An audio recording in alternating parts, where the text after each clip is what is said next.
hope you found this entertaining. There's a lot of drama and melodrama here to deal with, and I think many profound issues.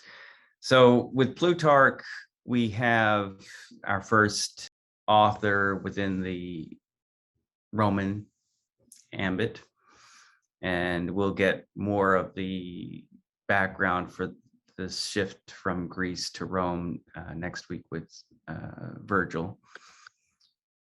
We have great continuity by taking the chronology a little out of order here. Plutarch lived in AD, that is after the establishment of the Roman Empire. He probably began the lives, these biographies, parallel lives, Greek and Roman, early in the reign of Trajan, who began his rule in 98, AD 98. He's the second of the five good emperors. We'll be reading in a couple of weeks the last of those emperors, Marcus Aurelius. So there's continuity there. Trajan was the one to extend the Roman Empire to its greatest territorial extent. It was a notable time of the great Pax Romana that Augustus inaugurated. But he inaugurated that, of course, by definitively ending the Republic. And so we are confronted with these questions about empire and peace and what power is for. And those are the issues that Plutarch raises here. Alcibiades is a very important figure. Even in centuries later, Proclus, a Neoplatonic philosopher, said that the Platonic dialogue, Alcibiades, was the beginning of all philosophy. It was, in fact, the Platonic consensus for centuries in antiquity, that you began the study of philosophy with this dialogue that Plato had written, a dialogue that involves a conversation between a young Alcibiades and Socrates. Proclus says that we should study it because we're all subject to the same experiences that Alcibiades is subject to. So that might seem a little striking, because on the one hand, Alcibiades seems so noteworthy because he's so extraordinary. But Proclus also wants to remind us that, in fact, in many ways, he deals with what we all deal with. And that's salutary to remember, because Plutarch himself, he is trying to advance the project of the philosopher king. I tried to say that in my introduction. We have Socrates, Plato, and Aristotle, various ways trying to affect real world politics. Socrates precisely with his relationship with Alcibiades. Plutarch himself is trying to affect the senatorial class of the Roman Empire, his friends, his social milieu, by writing these lives. And he's trying to a new tack for getting philosophy, wisdom, to permeate the currents of power. And so he's writing biographies with this goal of trying to affect the powerful. But we can read this in a more democratic vein as something, hopefully, that we can all learn from. So this question about Alcibiades as perhaps why did Socrates take an interest in this young man? Everybody was interested in this young man because he was so handsome and wealthy and flamboyant. But that's not a reason Socrates would be interested in him. He saw, I don't know what, here's a man of great philosophical promise, maybe. In any case, this was a man, Alcibiades, who wanted to rule the world. This was actually so before Alexander the Great, here was a figure that surely reminds one of Alexander. He wanted to rule the world. In that dialogue, Socrates is asking him, well, why? I mean, what's the point? And that's something we should all ask ourselves when it comes to ambition. First, do we think ambition in general, political ambition in particular, is that always a bad thing? Why should we or not strive to be great, gain glory? In the ancient world, of course, and up until the modern world, and still in many ways it's true, that political power and military prowess went hand in hand. That was certainly the case with regard to the emperors, who, despite the ideology that this was a matter of continuing the republican forms of government in a new mode, it was in fact all based on military power. If the emperor could not maintain the loyalty of his armies, of his legions, then that was that. So the auctoritas, the authority of the emperor, had everything to do with his military um, charisma. Alcibiades was a military genius, and this is proved in many ways in how devastating he was in his betrayal of Athens by going over to Sparta. He gave Sparta everything they needed to reverse Athens' advantage in the Sicilian expedition. At the other end, when the Peloponnesian War was winding down, and Alcibiades had managed to use Persian money to get back into Athens' good graces, he scored marvelous victories, naval victories, got Athens back in the game, despite the unthinkable devastation of the Sicilian expedition. But again, the fickle Athenian population he banished or charged Alcibiades again, and so he fled again, and that led straight to the defeated Aegis Potami, which was the end of the Peloponnesian War.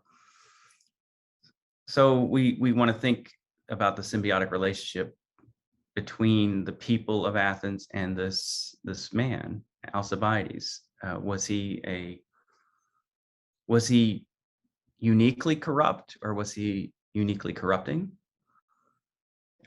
His corruption was indeed very much in the minds of those who convicted Socrates and sent him to his death, because this was the youth that they were thinking about first of all as being corrupted by Socrates. But of course, it wasn't that, right? It was precisely because philosophy in the person of Socrates didn't succeed with Alcibiades, I would think, that led to Alcibiades.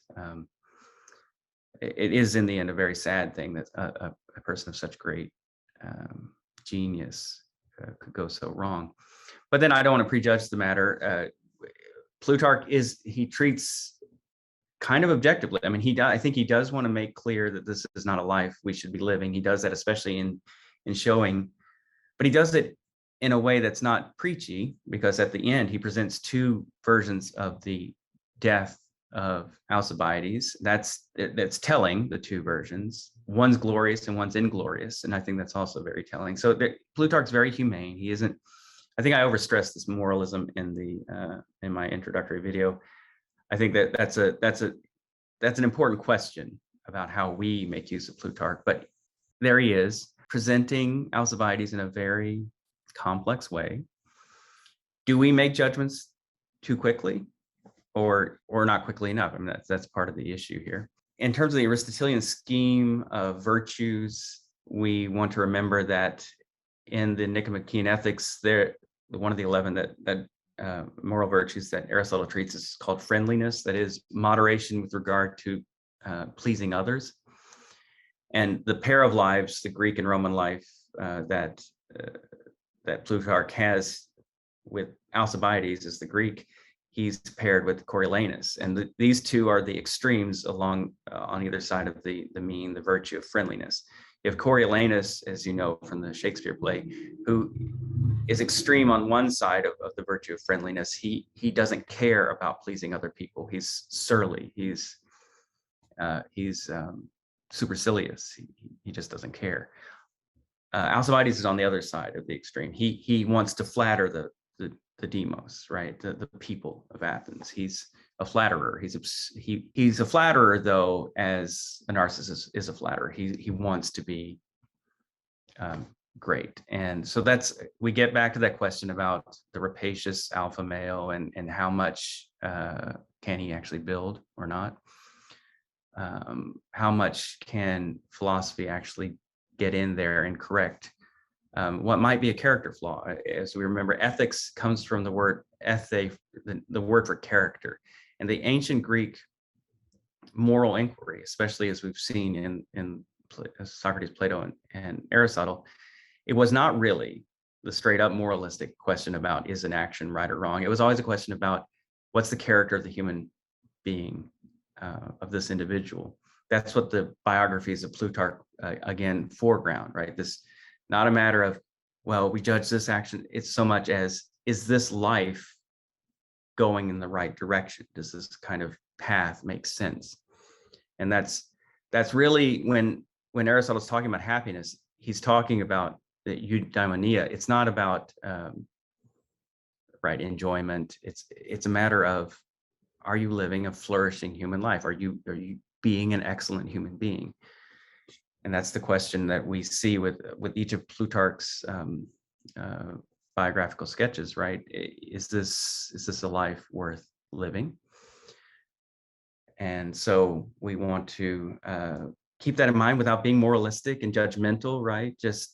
But does this help us see what it means, as Proclus says, any of us in Alcibiades' shoes, insofar as we deal with our own temptations of power and so on?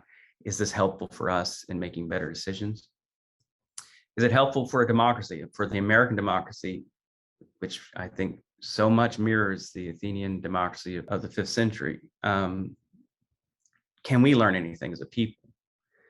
That great massacre, that horrendous event of Milos, the slaughter of the men and the selling of them into the women and children into slavery, that Alcibiades instigated, right?